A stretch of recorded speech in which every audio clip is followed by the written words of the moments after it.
am climbing up the mountain, gonna find an answer.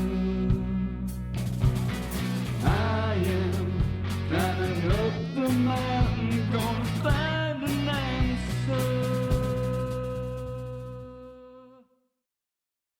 So we're here with Jonathan Kauffman, whose book Hippie Food is scheduled to be released in January 2018. I came into it kind of even thinking, oh, hippie food, haha, these cookie foods that people ate. But really what came out of it were, for me, out of researching hippie food, were a couple of things. And one of them was a real sense of how dire the situation felt for people in the counterculture. And they really were starting to realize, like no other generation before, had realized how political food was.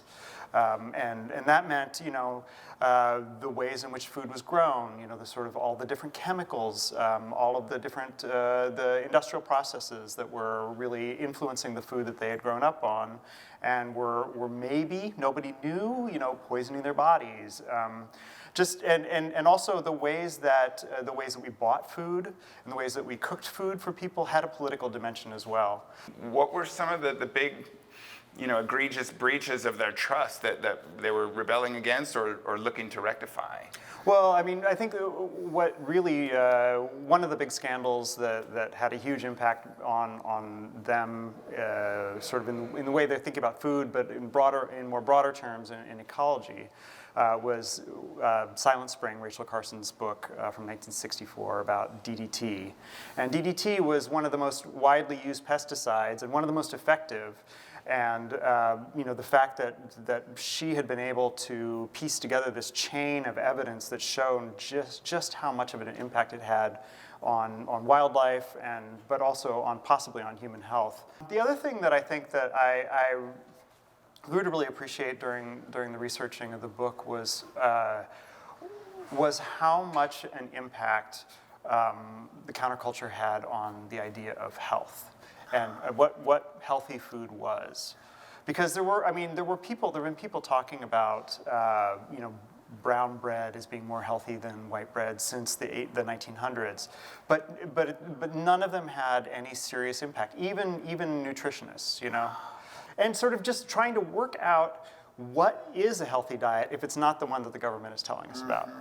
How about the gluten intolerance, the amazing rise of the nut allergies and the gluten intolerance? So that's sending a lot of people to health food stores, and natural food stores, just in the same way that like the natural foods movement in the 1970s sent people to health food stores, which were much more oriented towards vitamins and superfoods and sort of miracle cure products, but brought some of those foods into the hippie food diet. So I think that all these newer diets like paleo or gluten-free or fears about nut allergies are bringing people into the natural food stores where they're discovering a whole whole array of products and a different way of thinking about food than they get from Safeway.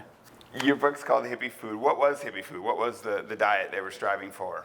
I sort of define it loosely as like whole grains, lots of pulses, largely vegetarian, foods like sprouts or molasses or wheat germs, some of those older foods, the health foods, and then all given an international cast by like a whole generation who was interested in the foods of Asia and Central America and Africa.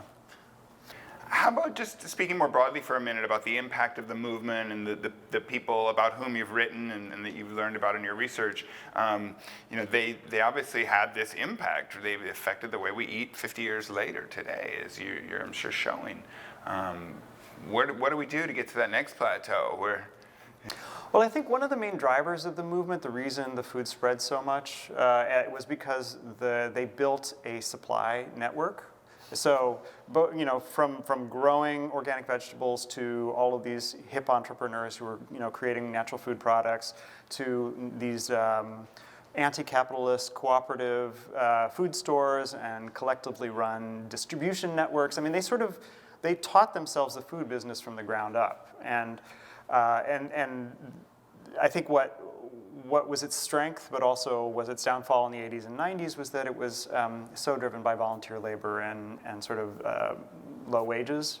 Well, but I think what's really interesting to talk to folks in the co-op movement these days is that they're entering into this, there's an expansion of new co-op businesses that's been happening in the past 10 years, and people are going into it with their eyes wide open.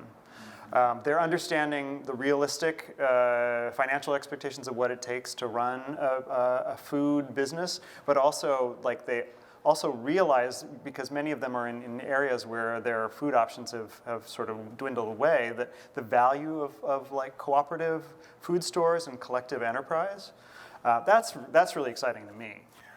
It's a lot of good stuff there, and I had heard get your reaction that some of these things might have even been influenced by the psychedelic drugs they were doing at the time, that were sort of a wake-up call that helped them recognize their connection to Mother Nature, to the earth, that we are a natural being, and that all of a sudden it felt kind of icky, the stuff we were putting in. They were able to clearly see that distinction between natural and chemical manufactured, not good for us.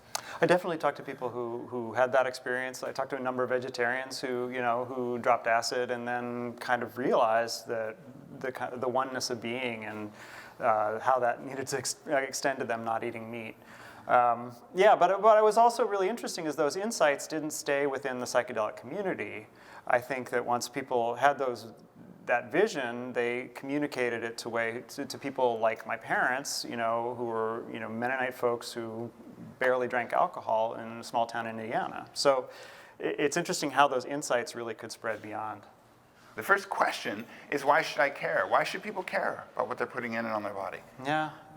That is the question. And I think they're the ones that generation made those links between how something is grown, how it tastes, what it does to your body when you put in that, sort of linking that entire chain. That you can't just separate each of those.